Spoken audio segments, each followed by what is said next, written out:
Good afternoon.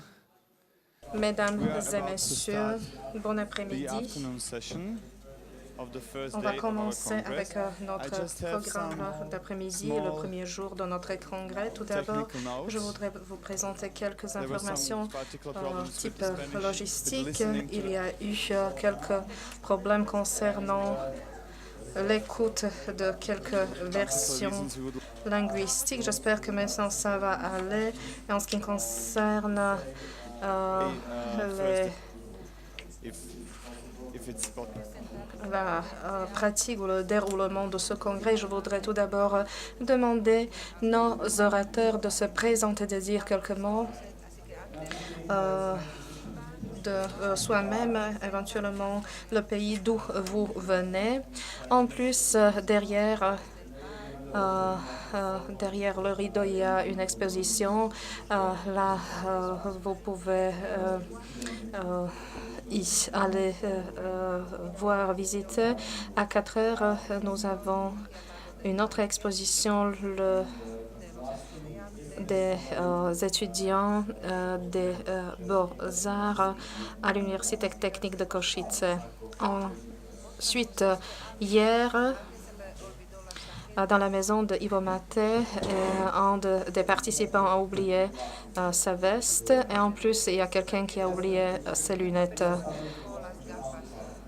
Donc, juste quelques propos concernant Lost and Found, donc les pertes.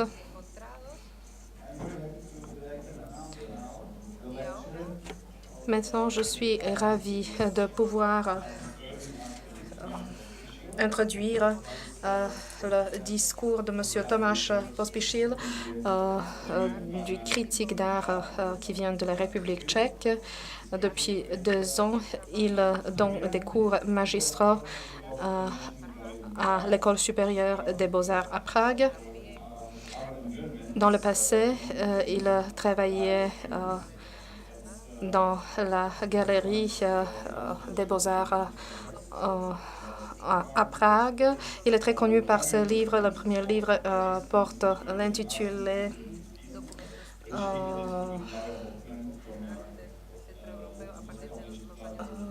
que je viens de citer, et l'autre, c'est le livre qu'il a préparé avec Laura Hepman, la maison de publication Art Museum, qu'il a publié. Le 3e livre est petit mais très intéressant, où il parle des relations entre les artistes tchèques et les artistes internationaux. À l'époque du socialisme, on parle là-bas des connexions conceptuelles plutôt.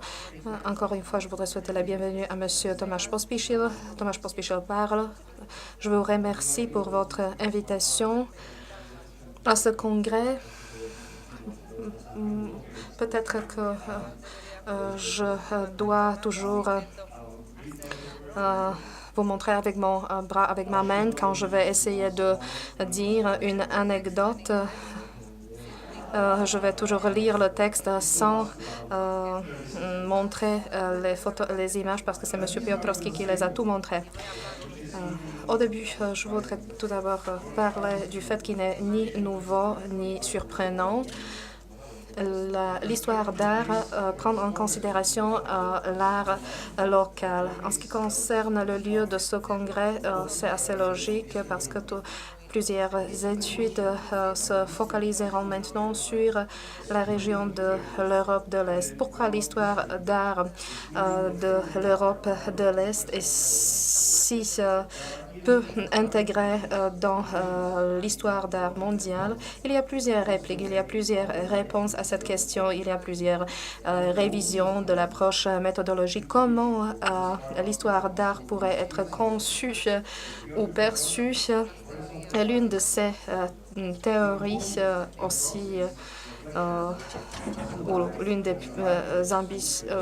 la plus critiquée, s'appelle l'histoire d'art horizontale de Piotr Piotrowski. Il ne s'agit pas d'une solution unique ou spécifique. Il s'agit plutôt de quelque chose qui est naturel, qui est donné. Piotr Piotrowski cite là-bas un fait très important qu'il faut aussi voir, l'influence de l'art de l'Ouest sur la périphérie, sur l'art local, qui finalement crée les narratifs de l'histoire d'art. Et du point de vue de la périphérie, il faut mettre en doute ce flux essentiel de l'histoire d'art de l'Ouest. Donc, il faut voir s'il ne s'agit pas d'une discipline horizontale. L'histoire d'art horizontale, donc la meilleure approche que nous avons mettre à notre disposition, tombe bien dans ce monde structuré. Mais notre monde a plusieurs dimensions et l'histoire d'art horizontale pourrait influencer pas seulement ce flux de l'Est vers l'Ouest, mais aussi envers l'Est. Par exemple, si on parle de la dénationalisation des scènes locales, des expositions locales, des musées stables, on ne peut même pas imaginer de voir des expositions de qualité internationale dans les locaux de ces musées. Ce sujet a été perçu au cours des dernières 20 années comme en fait très important et c'est un sujet qui vit la Renaissance. L'Europe de l'Est a plusieurs soucis. Souvent, la création artistique à l'Europe de l'Est qui souvent ressemble à la production de l'Ouest est très peu confrontée au canon occidental ou est très peu intégrée. Et en plus, si un historien d'art de l'Est regarde les livres concernant l'art après 1990, qui peut présenter une ressource très intéressante pour lui, il y a très peu d'exemples provenant de la région de l'Europe de l'Est. Pourquoi cette disproportion? Traditionnellement, c'est intimement lié avec la politique. Dans le passé, tout était fermé et le rideau de fer n'a pas permis des relations ou des échanges entre les artistes et les historiens d'art. Après la chute du rideau de fer, pas mal de gens ont espéré un changement, mais la question était plutôt combien de temps cela va prendre. Mais après 1989, la rhétorique n'était pas si vite. Les pays ont vite intégré l'économie de marché, les nouvelles politiques, etc. Mais après cette période de transformation, après laquelle nous allons harmoniser tous les domaines avec l'Europe de l'Ouest, c'est un pur désir, c'est une pure utopie. Je pense que c'est quelque chose qui est déjà stable, qu'on ne peut pas bouleverser, qu'on ne peut pas changer. L'urgence de ce sujet en ce qui concerne la relation entre l'art de l'Europe de l'Est et l'art mondial est un résultat d'un concept de l'identité après 1989, après la chute du communisme. Une certaine idéologie d'un grand retour dominait le domaine. Donc le retour, on parlait du retour de l'Europe de l'Est au centre de l'art de l'Europe de l'Ouest. Comme ce développement aurait pu être arrêté, mais l'expérience historique avec le communisme dans notre région a été perçue comme une certaine anomalie provenant de l'Union soviétique. La vie dans les pays soviétiques était perçue comme quelque chose d'abnormal et les idées de l'Ouest étaient perçues comme normales. Après la chute du rideau de fer, tous les pays auraient dû retourner au centre de l'Europe de l'Ouest. Là, peut-être on peut trouver la raison pourquoi nous avons cette grande nécessité de comparer l'Europe de l'Est avec l'Europe de l'Ouest ou avec l'art occidental. Sûr que nous avons trouvé des parallèles entre ces deux mondes où nous pouvons trouver les possibilités des connexions entre ces deux régions. Mais si vous essayez de voir cette situation du point de vue de quelqu'un qui revient de l'Europe de l'Ouest à l'Est, la tâche ou la donne est très difficile. Il est très difficile aussi pour des personnes pareilles d'essayer de ne prendre plus de recul et de rattraper plutôt cette situation. Il s'agit finalement d'un processus qui est perçu en deux perspectives, parce qu'il y a une perspective du centre et puis une perspective de la périphérie. Et ces points de vue, il n'est presque possible d'équaliser ou de synchroniser. Les historiens d'art de l'Est acceptent ce concept historique d'un grand retour, mais les historiens d'art provenant de l'Ouest ont une attitude ou une approche plutôt critique envers l'art de la périphérie. Par exemple, cette approche pourrait être perçue de temps en temps comme une injure. En République tchèque, le cubisme, par exemple, est quelque chose qui est très apprécié. Mais si vous regardez l'historien d'art Rosalinda Kraus, c'est celle qui parle du cubisme comme une certaine malentendu. Si on parle du cubisme tchèque, par exemple, elle dit sur une exposition qu'il y a 17 œuvres des artistes tchèques, Fila Kubišta, Prochaska, etc. Et c'est juste la raison ou le résultat de cette influence académique sur ce nouveau style. Il y a aussi un historien, Hans Belting, qui parle dans son livre sur l'histoire d'art de l'art européen de l'Est, qu'il s'agit de l'art qui n'est pas de bonne qualité et qu'il est présenté d'après lui comme quelque chose de parasitique. Bien sûr que ni Kraus ni Belting ne sont pas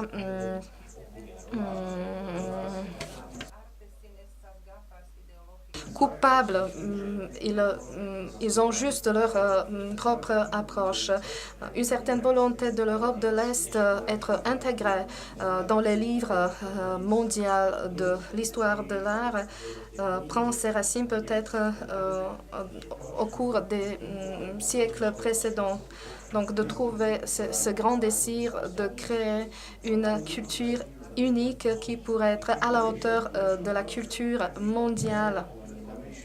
La formation de la culture nationale pourrait être comparée avec la formation de l'armée. Les mercenaires des différentes langues au cours du XVIIIe siècle et du XIXe siècle, dans une certaine période, ont formé une armée qui s'est identifiée très forte avec une certaine nation. Et de façon pareille, les artistes s'identifient avec la nation, et cette nation leur donne des rôles, par exemple de créer l'histoire locale, par exemple par le biais de l'art, et d'expliquer cette culture envers le public et envers le monde extérieur. C'est pourquoi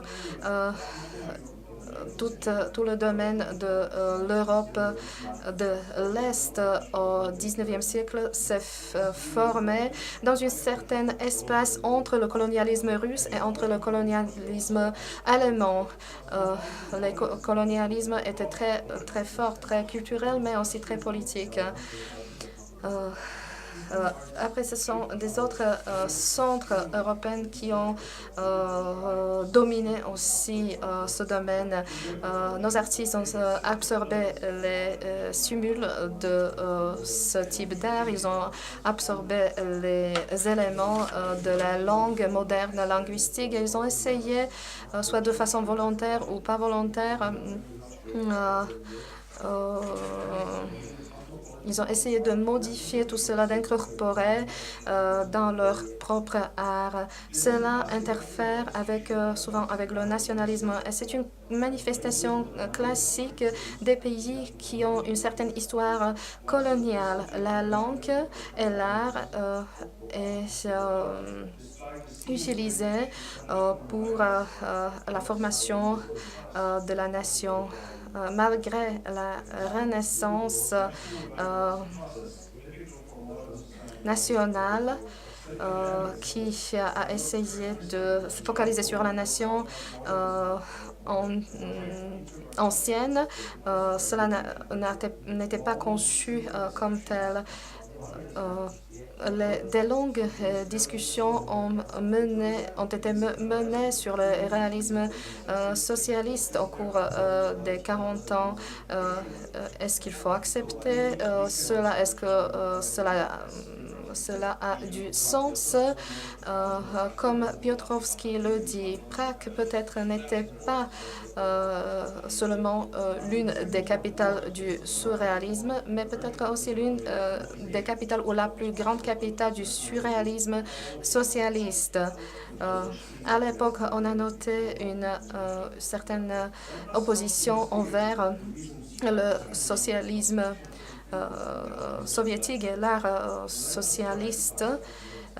Maintenant, il n'est pas important de regarder ou de réfléchir sur la non-incorporation de l'histoire d'art de l'Europe centrale et de l'Est dans l'histoire d'art mondial. Peut-être il faut trouver une autre approche. Peut-être il faut regarder de la position de quelqu'un qui a essayé de faire tout son possible pour cette intégration. Of art from this était un document qui devait être publié par le MoMA et son objectif, l'objectif de cette anthologie devait être une connaissance aussi pour l'Occident des textes de l'Europe orientale, des textes sur l'art qui devaient être connus même dans l'Ouest. Le résultat était paradoxal parce que l'influence la plus grande a été ici, dans l'Europe de l'Est. Et dans une autre étude comparative, j'ai essayé de confronter directement l'art de l'Est et de l'Ouest. Sous certains points de vue, l'art de l'Est et de l'Ouest peuvent sembler pareils, mais en effet, certaines confrontations, comparaisons sont forcées et elles ne mènent pas à des bons résultats. Elles ne mènent pas aux résultats qu'on attendait, mais plutôt à des problèmes méthodologiques et théoriques. La définition en soi-même est une définition compliquée. Personne ne veut se considérer comme l'Europe de l'Est. Des fois, on a même raison, parce qu'on est toujours considéré comme une périphérie. Mais c'est la même chose que quand on dit que la Renaissance italienne est seulement une fiction et qu'elle n'a jamais existé, la Renaissance italienne, mais on peut parler seulement de Renaissance de Florence, de Venise, etc. Alors chaque construction artistique est une construction artificielle, si l'on veut, et dans l'Europe de l'Est, on peut avoir une nouvelle construction qui ne permette pas une structure ferme. Les artistes dans ces régions doivent aussi se confronter avec d'autres problèmes du point de vue social, politique, etc. Et alors là, ce qui se forme, c'est un art créole. On peut devenir des grands artistes à niveau mondial, utiliser un langage international, mais seulement à l'intérieur d'un contexte de l'Europe centrale avec lequel on n'arrive pas à s'identifier. Quand ces artistes deviennent célèbres, c'est-à-dire que pour devenir célèbres, ils doivent vivre à l'étranger, dans l'Ouest. Souvent, ils sont excommuniqués ici, dans leur patrie. Et pour être célèbres dans leur patrie, ils devraient rester à la maison. Souvent, ils sont refusés par leurs concitoyens parce qu'ils sont partis à l'étranger. Voilà, donc il y a des prérequis pour que l'art soit un art global, un art avec égalité, avec un sens. Euh, c'est un prérequis, c'est une question absurde, parce que c'est comme si on dit arrêtez d'utiliser votre langue et commencez à utiliser l'espéranto ou d'autres langues artificielles. On ne peut pas le faire. Euh, dans l'art, on peut créer une sorte d'espéranto. On a l'impressionnisme, le cubisme de Suède, d'Argentine, d'Afrique du Sud, qui utilisent un langage pareil, mais pas égal, pas égal. Un langage, je dis pareil. Donc le monde de l'art a des dimensions globales qui, d'un certain point de vue, sont connectées avec les technologies de la globalisation, les technologies des médias, etc. Et du point de vue de la périphérie, cet aspect est aussi une sorte de religion. Le monde de l'art global et son influence sur le multiculturalisme crée l'impression que l'art soit la modalité idéale pour se comprendre, que soit le modèle idéal de communauté mondiale, une sorte de communauté religieuse où les artistes et tous les critiques de tout le monde voyagent aux expositions biennales, aux autres exhibitions, sans se rendre compte que ces voyages, ce sont comme des pèlerinages religieux. Quand on va à Rome, quand on va à la Mecque, quand on va... De la même façon, les artistes vont à Venise, vont à d'autres endroits où il y a des expositions, des biennales, etc. Voilà, comme si à la Mecque, un pèlerin du Maroc se rencontre avec un autre musulman de l'Indonésie, et eux, là, ils ont quelque chose en commun, ils ont quelque chose de solidarité. La même chose peut se passer dans les expositions artistiques parmi les artistes et les historiens de l'art. Souvent, on a une impression très favorable quand on voit quelqu'un qui vient de notre même pays et on dit ah vous voyez notre travail il est un travail utile. Alors que les artistes du centre ont l'impression que leur art soit un art avec des caractéristiques universelles et qui même avec des mutations locales, se retrouve aussi dans d'autres endroits, ainsi dit, exotiques. Donc il peut y avoir plusieurs dimensions, plusieurs conséquences. Et l'idée de cette visibilité est réalisée à travers les publications internationales et les événements internationaux où il n'y a pas seulement les artistes canoniques, mais il y a aussi les artistes d'autres régions. Des expositions comme Global Conceptualism comprennent beaucoup de manifestations biographiques, mais le message est un message différent par rapport à ce que le curateur a pensé, par rapport à la définition conceptuelle originaire. Il peut arriver que l'art des périphéries confirme la domination de l'art du centre. Et d'une façon très semblable, pareil, on peut prendre l'exemple de l'évolution de l'art. Par exemple, le néoconstructivisme ou le open art dans les années 50 s'est montré à Paris et puis la production est passée aussi à Belgrade, à Prague dans les années 60 comme une confirmation de la domination parisienne dans cet aspect spécifique.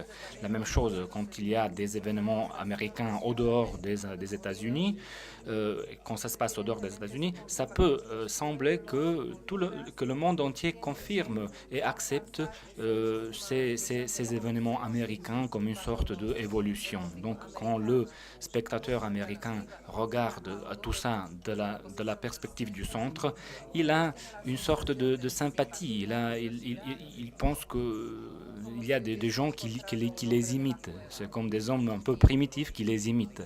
Et je pense qu'il faudrait regarder les choses d'un autre côté. Il ne faudrait pas vraiment considérer le contexte de l'art occidental, mais se concentrer sur la recherche d'un art un peu plus large.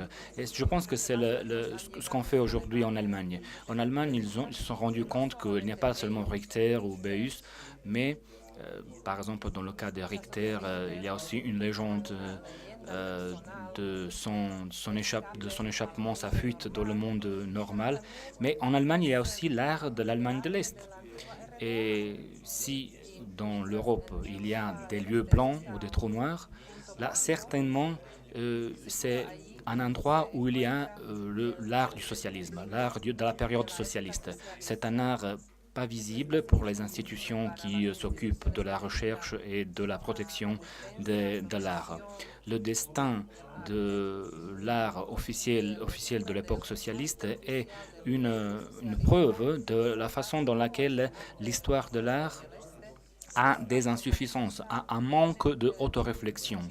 Maintenant, c'est plutôt les artistes et non les historiens de l'art qui s'occupent de ça. L'analyse de ce patrimoine, de cet héritage est importante, pas seulement comme discipline académique, mais en même temps, elle peut servir comme support pour un des grands thèmes d'aujourd'hui, c'est-à-dire la perception de la discontinuité entre notre passé et notre futur. Si on n'arrive pas à se dédier à l'art des années 60 et 70, il est compliqué. Il est compliqué. C'est pour ça qu'on utilise l'expression réalisme socialiste. Aujourd'hui, on le prend d'un côté caricatural. On considère tout ça comme des caricatures, surtout dans l'ambiance tchèque. On voit des dépendances idéologiques, des dérivations. On considère que en Tchécoslovaquie, il n'y a jamais eu le vrai réalisme socialiste. Et donc, il n'a pas de sens d'en parler. Peut-être qu'il serait mieux, plus utile, plus productif de parler de réalisme socialiste, pas seulement donc, comme un style étroitement défini, comme le style de l'époque de Staline, mais comme un ensemble de conditions dans lesquelles les artistes opéraient, créaient dans le cadre des États socialistes. Donc, comme un élément qui reliait, connectait plusieurs États ensemble. Donc il faut considérer le réalisme social, le réalisme socialiste comme une catégorie dans laquelle on peut mettre tous les artistes de l'Europe de l'Est qui ont vécu et qui ont opéré avant la chute du rideau de fer. Et cette expression donc ne décrit pas seulement le genre et le type d'œuvre artistique, mais surtout les circonstances dans lesquelles la situation des artistes était incluse. Une situation qui était différente par rapport à l'Ouest et aux États-Unis. Il faut se rendre compte que les lieux blancs, sur la map ont une position spécifique et qui nous rendent spécifiques. Qu'est-ce qu'il y a de commun entre Pologne, Slovaquie, la République tchèque c'est la non-visibilité, l'invisibilité, la impossibilité de nous mettre dans des catégories déjà connues, déjà établies. Et donc, cette impossibilité de créer des relations avec le pop art, avec d'autres courants. Donc il ne faut pas perdre de temps et toujours répéter qu'en Europe centrale on est petit, mais il faut dire on est différent. Ici il y a quelque chose qu'on ne peut pas trouver dans l'Ouest. Et ça c'est le vrai réalisme. Il faut le dire sincèrement, dans les derniers temps, il y a eu plusieurs études qui ont été élaborées ou même traduites dans d'autres langues. Et combien d'auteurs viennent de l'Europe de l'Est? Peu d'auteurs. Et pourquoi? Parce que le développement de notre discipline devrait être un peu changé. Les lieux blancs devraient avoir une narrative indépendante. La map de l'Europe avec des lieux blancs n'est pas notre map. Si on l'utilise, nous, on se perd dans cette map. Il faut écrire avec qualité, il faut écrire profondément, faire des études profondes et avec des listes de noms, avec des recueils, avec les méthodes utilisées. Il faut montrer montrer toutes les caractéristiques qualitatives de notre analyse et de notre approche dans l'histoire de l'art. Merci.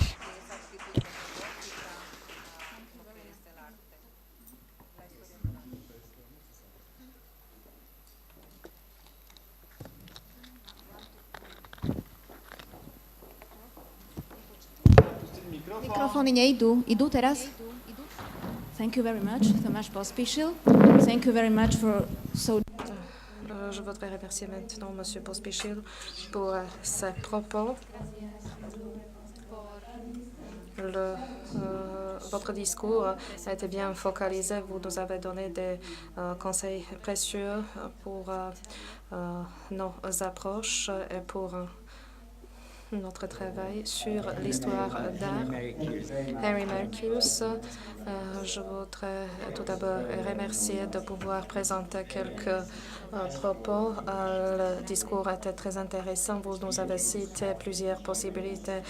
C'est très important. La question de l'Europe centrale, qu'est-ce que c'est que ça? Moi, personnellement, je ne peux pas fixer. De quoi s'agit-il pour vous? Cela représente quelque chose d'autre.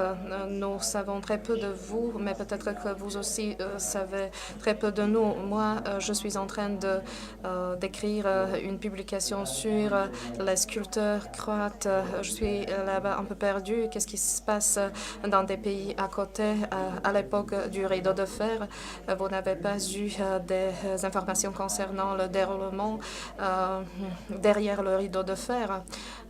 Il y a des années, c'était la Grande-Bretagne qui a été à la périphérie. Les périphéries bougent tout le temps. Donc, il est très intéressant de savoir où se trouve actuellement la périphérie. L'histoire d'art, il faut l'apercevoir comme quelque chose qui bouge, qui est dynamique. Ce sont des idées,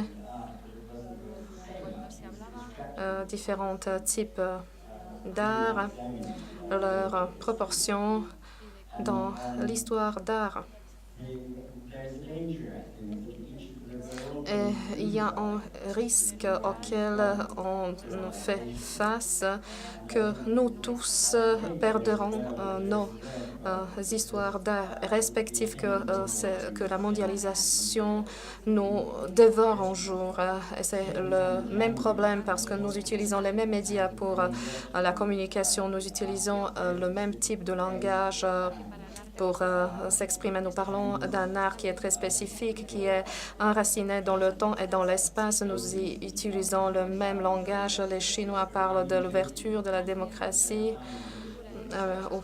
Quand nous en parlons, ils disent toujours oui, oui, mais la réalité qui est cachée derrière est différente pour nous et pour eux. Donc, cette toile de fond est très importante. Moi, j'ai participé à l'exposition du Conseil de l'Europe. Il s'agissait d'un expériment de la comparaison des artistes, de leurs œuvres sur une toile de fond, dans un contexte politique et historique. On pourrait faire le même événement, mais au niveau local. Quelles étaient des influences qui ont pris le terrain? Je pense que ça pourrait être un concept intéressant. Il faudrait saisir cette occasion. Merci beaucoup, dit M. Pospíšil. Ce n'est que ce langage qui est important, le langage qui se mondialise tous les jours. Et nous sommes témoins de l'effacement de ces différences. Mais en ce qui concerne l'histoire d'art, c'est toute la méthodologie, comment nous percevons l'art, le langage, les outils que nous utilisons pour comprendre l'art.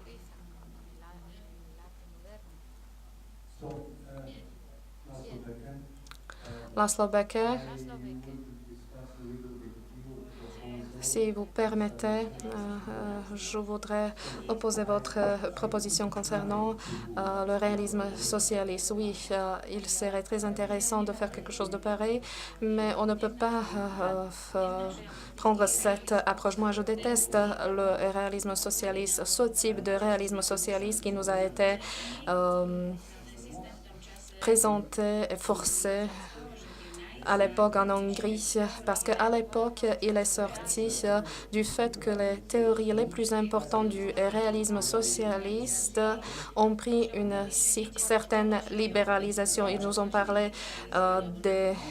que c'est la méthode qui est la plus essentielle. Donc, nous avons finalement terminé avec l'idéologie qui n'a plus présenté l'art. Qu'est-ce que c'est comme l'art? C'est quelque chose qui devrait être un art social, mais déjà cet art social est plein de discordances. Après la chute du rideau de fer, nous avons fait face à la situation où le socialisme où le réalisme socialiste était au centre de l'intérêt parce que c'était lié avec le mouvement ouvrier des années 20. Moi, personnellement, j'étais membre de ce projet. Je faisais partie de ce projet. On a essayé de reconstruire d'une façon ou de l'autre toutes les formes, toutes les théories du réalisme socialiste, y compris les réalisations concrètes. Et on a essayé d'atteindre l'objectif d'avoir des publications concrètes, d'analyser, mais on n'a pas voulu la renaissance de ce réalisme socialiste, ce qui est proposé de façon irrégulière. Pourquoi c'est toujours si si à la mode? Par exemple, prenons le réalisme socialiste chinois. Pourquoi c'est si à la mode? Parce que c'est très divertissant. C'est quelque chose qui revient tout le temps. Mais moi, personnellement, je suis contre. Je ne voudrais pas prendre ce type de l'art. J'espère que vous ne fâchez pas. Je voudrais juste vous motiver, d'inciter de réfléchir de ces années, de cette période, de cet art, comment le décrire. J'ai essayé juste de vous parler des conditions de la création de cet art et je sais m'imaginer que dans 200 ans, cela sera très compliqué de l'expliquer. Qu'est-ce que s'est passé pendant cette période? Quel a été le déroulement des faits? Peut-être que cela sera le rôle des historiens d'art de parler des conditions parce que les conditions étaient uniques. Donc, d'une façon ou d'une autre, j'aurais voulu vous inciter dans mes propos que je présentais.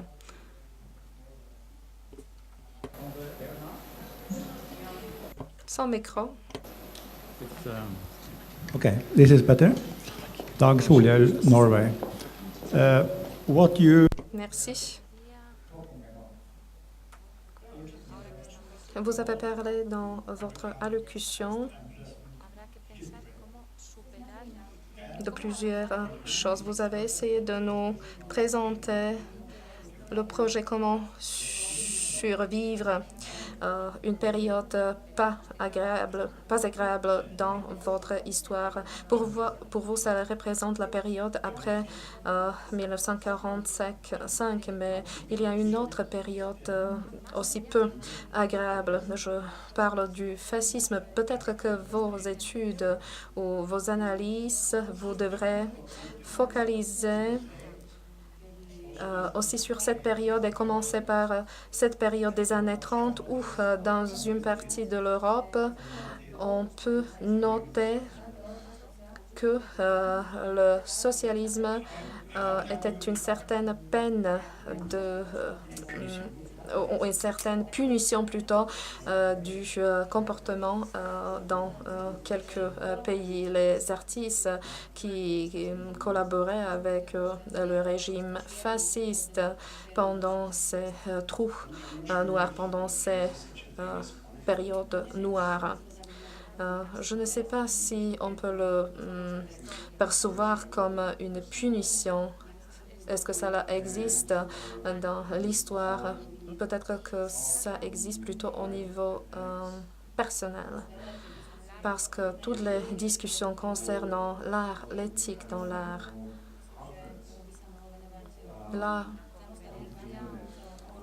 on pourrait en parler pendant des journées, pendant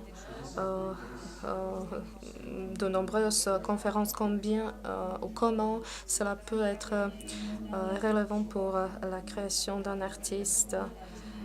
Dans l'Europe centrale et orientale, en République slovaque ou tchèque, il s'agit des questions vraiment sensibles, toujours encore. Demain, peut-être, on en parlera plus. From your excellent presentation, I was interested. Merci beaucoup pour votre présentation.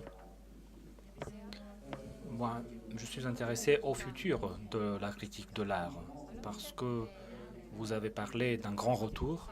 Vous avez dit que vous voulez retourner, que l'Europe orientale rentre dans le sein de l'Europe occidentale. Mais moi, je suis préoccupé. Parce que vous ne pensez pas que ce futur puisse être une tombe globale, un trou noir de la culture globale. Vous avez parlé de l'espéranto, d'une sorte de langue universelle, artificielle, d'un style uniforme, d'un langage uniforme. Mais moi, je dirais plutôt que le chinois, la langue chinoise, ne peut pas être intégré dans l'espéranto, même pas dans les conditions les plus idéalistiques, parce qu'il est impossible. Donc, pouvez-vous nous rassurer, dire-nous quelque chose, comment retourner dans ce grand sein, comment faire ce grand retour sans finir dans une tombe, dans la tombe de la mondialisation et du néant de l'Europe.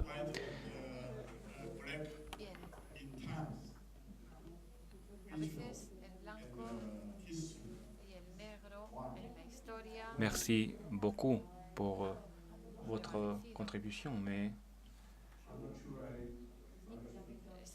nous ne comprenons pas comment ce trou noir peut se former, si j'ai bien compris votre question.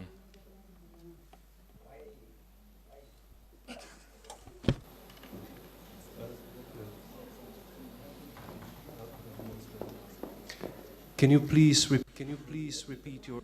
Pouvez-vous répéter votre question? Je pense de n'avoir pas bien compris. I think our president.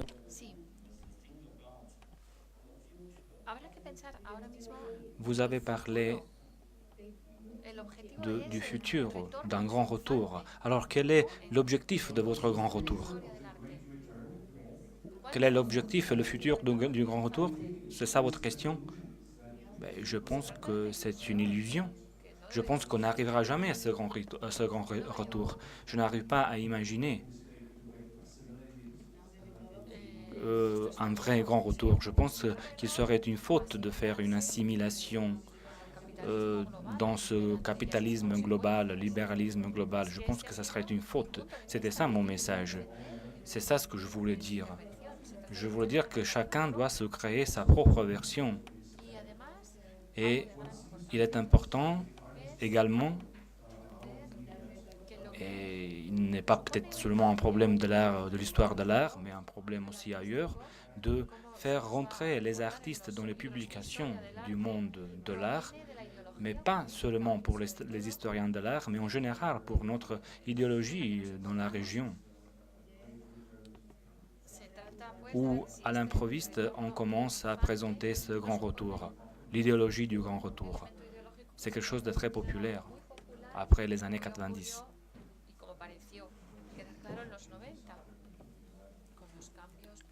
Toujours dans le cadre des changements qui sont arrivés après 90, après l'année 90.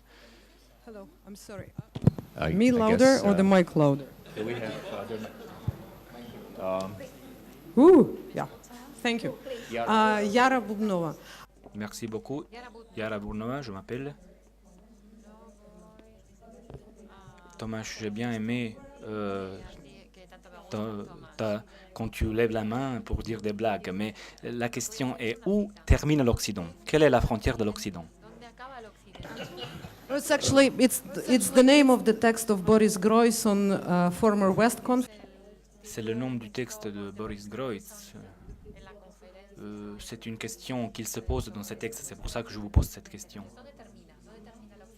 Bon, malheureusement, je ne sais pas répondre à votre question. Je pense que la fin de l'Occident, c'est plutôt à l'Occident de chez nous, mais pas exactement, je ne sais pas exactement où. On n'a pas entendu la question. Alors, si vous permettez, j'ai deux notes. Nous parlons de forme horizontale et verticale, de vision de l'histoire de l'art. Moi, je parlerai aussi d'un point de vue diagonal, peut-être une troisième voie.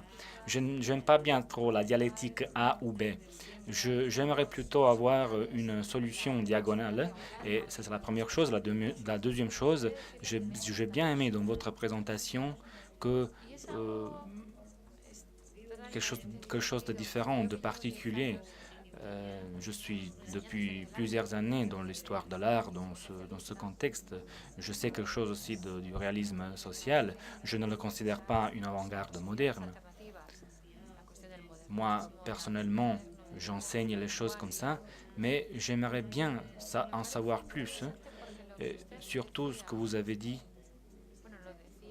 ou bien notre collègue de Hongrie, il a dit qu'il est très difficile de se présenter contre cette mémoire qui était une mémoire fraîche, encore fraîche dans l'esprit des gens. Il y a des gens comme David ou d'autres artistes qui, pendant la Révolution française, ont peint. Et peut-être là aussi, il y avait un réalisme socialiste avec des connotations négatives. Donc les endroits de l'histoire, ils sont souvent chargés avec ces connotations, des connotations où la politique entre avec douleur dans l'histoire, et puis il y a beaucoup de générations, des fois ça dure 100 ans, 200 ans pour se laver, pour arriver à supérer et à oublier la souffrance. Donc peut-être là aussi dans cette problématique du réalisme socialiste, c'est un peu la même chose. Pour le moment, il y a aussi encore des réactions émotives. Et puis, j'ai encore une question.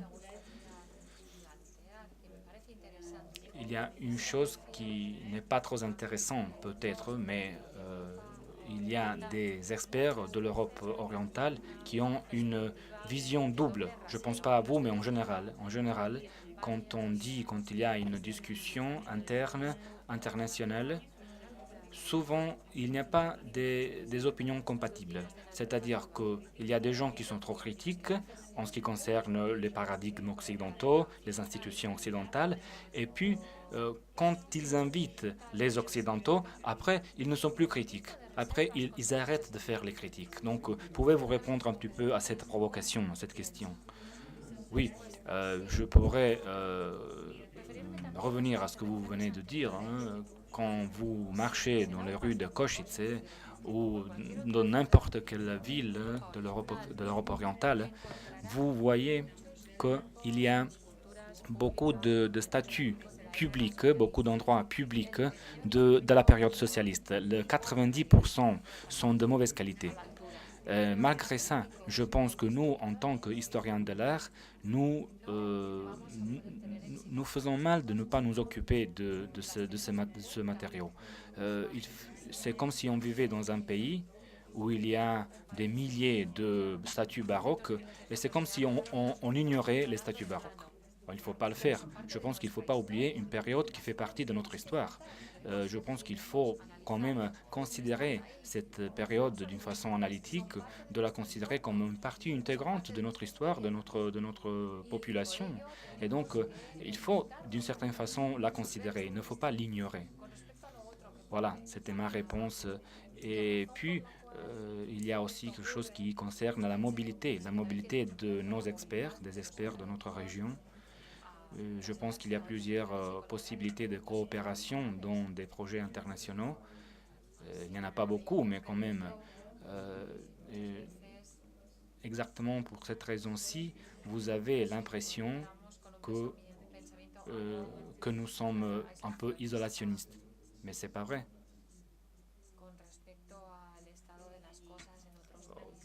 En comparaison avec la discussion générale dans cette discipline, dans les autres pays. Bon, je m'appelle Susan Stetkreis. Vous avez parlé du réalisme socialiste en Tchéquie, vous avez parlé du passé, une réflexion sur le passé. Et quand je pense à ça, je pense que le critique devrait parler du présent, de l'art contemporain et de sa connexion avec le passé. En ce qui concerne les ouvrages, de faire une liaison entre le passé et le présent, avec l'accent sur le présent. Et je pense qu'il faut qu'il y ait d'autres modèles, des modèles interdisciplinaires. Pas parler d'une façon verticale, ou diagonale ou horizontale, mais avec des curves aussi, si l'on veut. Hein, d'une façon conceptuelle, une sorte de balisage, ce qu'on fait dans l'urbanisme. Vous avez dit qu'il y a des statues de mauvaise qualité, mais moi, par exemple, ici, je pense que même la fontaine dans la place principale, elle n'est pas belle. Je pense que quand on parle d'environnement, de caractéristiques de l'urbanisme, comme ils ont dit aussi nos collègues asiatiques, je les considère un peu différemment. Et je pense que le rôle de l'historien de l'art, c'est de le remarquer. Oui, je dis qu'il y a plusieurs artistes aujourd'hui qui s'occupent de ce problème et d'autres qui ne s'en occupent pas. Je peux faire des noms, je ne me souviens pas maintenant tous les noms, mais il y a eu des projets, par exemple, où ils ont enlevé une statue d'une partie ici de l'Europe de l'Est et ils l'ont installée à l'étranger. Donc c'est un problème, comment considérer notre passé. Et puis, il faudrait aussi l'encadrer dans un contexte beaucoup plus large. Je vous en prie, d'autres questions?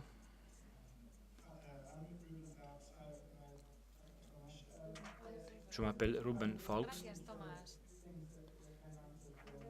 Il y a deux choses que je veux dire à partir de votre présentation. Avant tout, une question sur le réalisme socialiste et sur les monuments que nous retrouvons ici et que seront toujours ici. Et je le compare avec la situation en Hongrie. Par exemple, la place devant le Parlement est en train d'être refaite. La montre retourne dans le passé. Et les monuments qui ont été créés pendant l'époque socialiste, par exemple le monument de Kossuth, le monument un autre monument de l'époque socialiste a été éliminé, et puis il y a d'autres mémoriaux, d'autres statues aussi qui ont été éliminés. Le mémorial du premier président de la République hongroise, et voilà, même d'autres choses. Il y a eu beaucoup d'autres choses qui ont été enlevées, éliminées.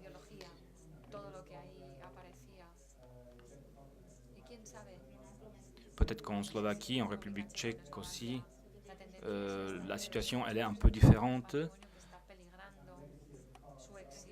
mais en tout cas il s'agit d'une menace sur le patrimoine culturel du passé. Je pense qu'il faudrait revoir un peu la façon de s'occuper de ces monuments. Et puis l'autre chose que je voulais dire, quand vous avez parlé des années 90 et de la délusion après de la délusion parce que l'approche la déception, parce que l'approche n'a pas été ce qu'on se souhaitait. Mais qu'est-ce qu'on veut dire? Qu'est-ce qu'on veut ici dans l'Europe de l'Est? Qu'est-ce que ça nous convient? De quoi on veut vivre? Le projet Montmain, ici dans l'art de l'Europe orientale, pour que ça ne soit pas seulement considéré d'une façon verticale, à la façon des méthodes occidentales, mais je pense que dans votre discours, il y a un peu de pessimisme ou bien une provocation. Peut-être que vous n'avez pas été vraiment pessimiste, mais je le considère au moins un petit peu pessimiste. Réponse. Je ne sais pas bien ce que vous avez senti de mon discours, mais en tout cas, ça ne peut pas venir de l'intérieur. Donc,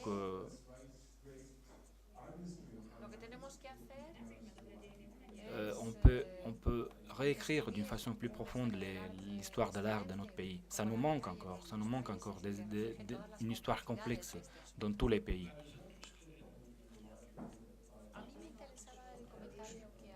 Je suis intéressé à ce que vous avez dit sur l'utilisation des langues et je me suis occupé aussi de cette question en relation à l'Inde et à la période coloniale en Inde. Et il faut utiliser le langage du colonialisme. En Inde était une sorte de subordonnance, soit dans la littérature, soit dans l'art. Et quand on regarde à l'Europe de l'Est, à l'art plastique de l'Europe de l'Est, il ne faut pas seulement avoir une approche orthodoxe, de faire une comparaison comme avec les pays post-coloniaux, de ne pas considérer les choses d'une façon ni verticale, ni diagonale, ni horizontale, mais seulement d'une façon complexe.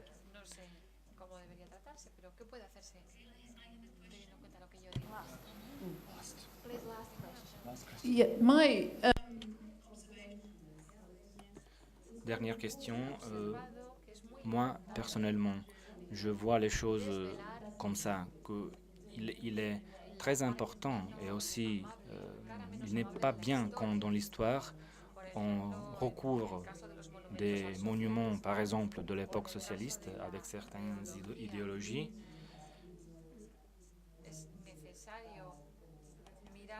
Et ce sont des choses qu'il faut considérer, même si elles sont de mauvaise qualité. Ici, dans le contexte de l'Europe de l'Est, il est très important. Et on peut apprendre beaucoup de leçons à partir de tout ça. Quand on comprend quelque chose, le langage visuel, quand on comprend des choses qui sont importantes, soit pour l'Occident, soit pour l'Orient, et qui sont essentielles aussi pour comprendre l'histoire de l'art de l'Europe centrale. Moi, personnellement,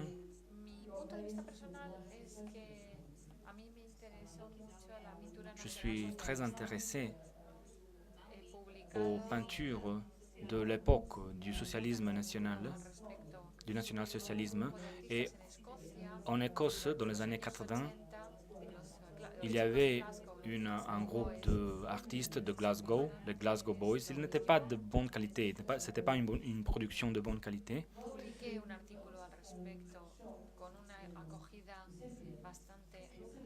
Mais c'était choquant pour le public parce qu'il s'appelait le kitsch de Glasgow. Donc c'était l'utilisation d'un langage visuel.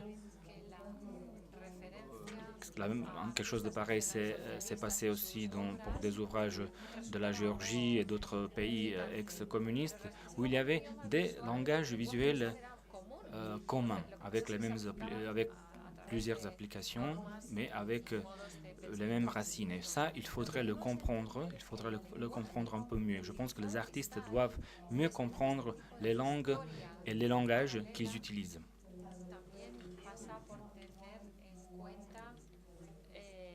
Les œuvres donc du socialisme réel peuvent être utilisées comme une instruction pour les pays qui sont au-delà de l'Europe de l'Est. Je vous remercie infiniment. Peut-être encore une réaction de la part de M. Pospisil. Il ne s'agit pas seulement de ce langage, mais peut-être aussi c'est lié avec l'histoire et la sociologie qui devraient se connecter avec pour pouvoir comprendre qu'à l'époque du socialisme, être artiste, il s'est agi finalement d'un métier ayant comme employeur l'État pour que vous puissiez comprendre les avantages et les défauts, les points forts et les points faibles, les points positifs et les points négatifs de cette situation. Vraiment, l'histoire dans ce domaine est très complexe. Je vous remercie, mais nous avons pris déjà le décalage de 30 minutes. Nous devons terminer ce